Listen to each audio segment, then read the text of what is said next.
Hey, so what's going on, guys? How you doing? Well, this is gonna be a video of how to set up a shampoo bowl, and this is my house, so I'm doing a. My wife wanted a small beauty shop inside the house, so this is the beginning phase. So I just changed the carpet, put some tile. I think it came out pretty good. Now. As this black thing here, this is gonna be the shampoo bowl. This is the sink.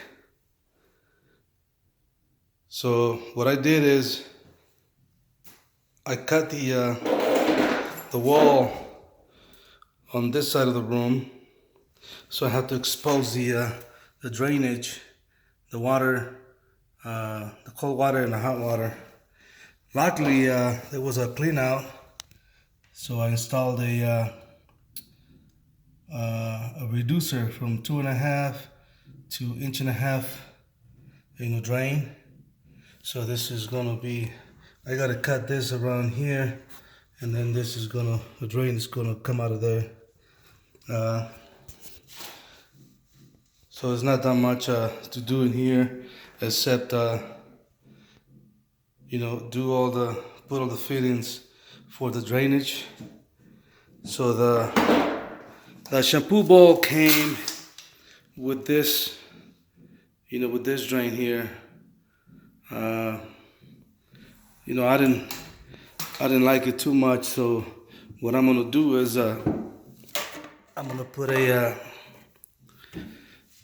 P-trap, right, under the sink, which is gonna connect to my drainage over there. So I got rid of the gray hose, and I'm gonna put this drain pipe with a P-trap here. All right. Then we'll show you how to do the how to tap into that cold and hot water later on. But first of all, let me put this thing together, and I'll come back and show you more of it. All right.